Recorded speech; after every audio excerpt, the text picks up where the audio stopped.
Om Swastiastu. Baik, yang terhormat Ibu Dr. Sugeng Nyoman Seriadi, SPD, SAG, MPD, selaku dosen pada pengampu mata kuliah konsep dasar MAPEL IPS SD. Pada kesempatan kali ini, di sini saya akan mempresentasikan materi dari kelompok 2, yaitu mengenai bahan ajar pembelajaran IPS SD.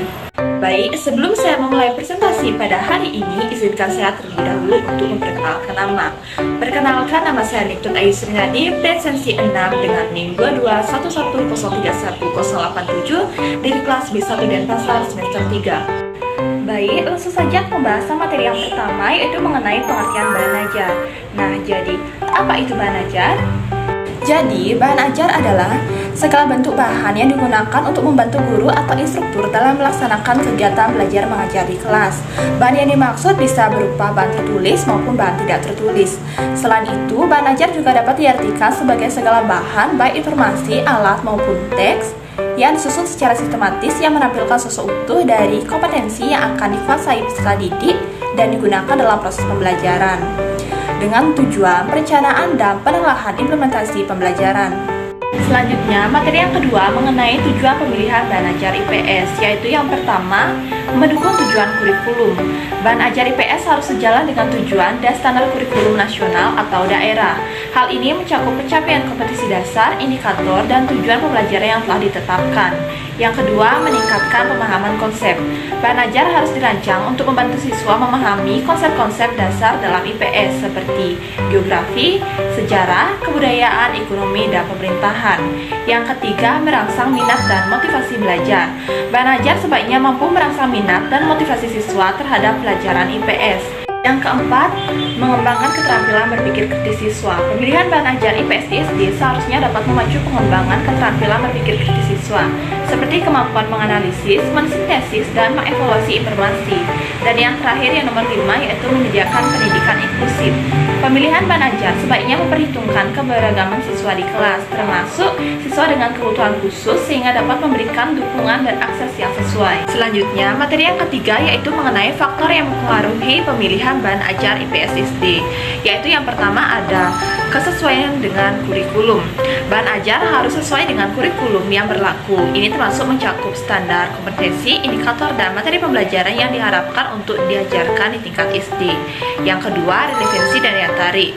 Bahan ajar harus relevan dengan kehidupan sehari-hari siswa agar dapat meningkatkan minat dan motivasi belajar mereka. Yang ketiga, yaitu keterlibatan aktif siswa.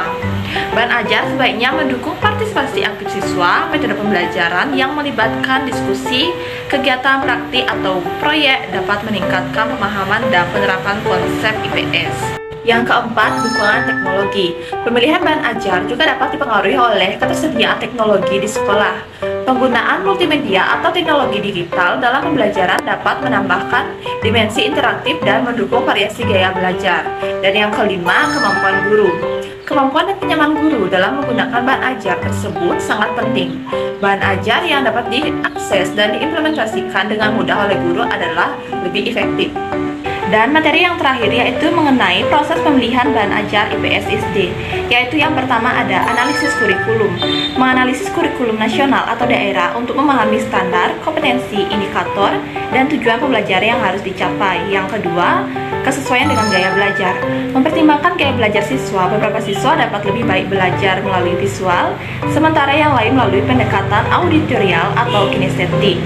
Pilihan bahan ajar yang memadai dengan berbagai gaya belajar. Yang ketiga, mengintegrasikan teknologi. Mempertimbangkan penggunaan teknologi untuk meningkatkan pembelajaran. Bahan ajar dapat mencakup elemen multimedia, sumber daya daring, atau aplikasi pembelajaran interaktif. Dan yang keempat yaitu uji kelayakan materi. Melakukan uji kelayakan materi dengan mengajukan pertanyaan seperti apakah materi sesuai dengan tingkat pemahaman siswa, apakah memilih daya tarik, dan apakah mendukung tujuan kurikulum. Baik, adapun kesimpulan dari materi yang sudah saya jelaskan yaitu bahan ajar adalah seperangkat sarana atau alat pembelajaran yang berisi materi pembelajaran, metode, batas-batasan, dan cara mengevaluasi yang didesain secara sistematis dan menarik. Dan dalam kata lain, bahan ajar merupakan segala bentuk bahan yang digunakan untuk membantu guru atau tenaga pendidik dalam melaksanakan kegiatan belajar mengajar di kelas. Adapun komponen-komponen utama yang sebaiknya ada dalam bahan ajar IPS di SD adalah tujuan pembelajaran yang jelas, materi yang relevan, metode pembelajaran yang variatif, ilustrasi dan gambar yang menarik.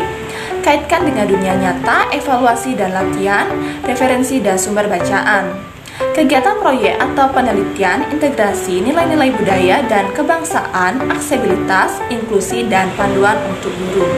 Baik, jadi itulah pembahasan materi mengenai bahan ajar pembelajaran IPS SD. Apabila ada salah kata dalam pengucapan, baik disengaja maupun tidak sengaja, saya mohon maaf yang sebesar-besarnya. Akhir kata saya tutup dengan para Santi. Om Santi, Santi, Santi Om.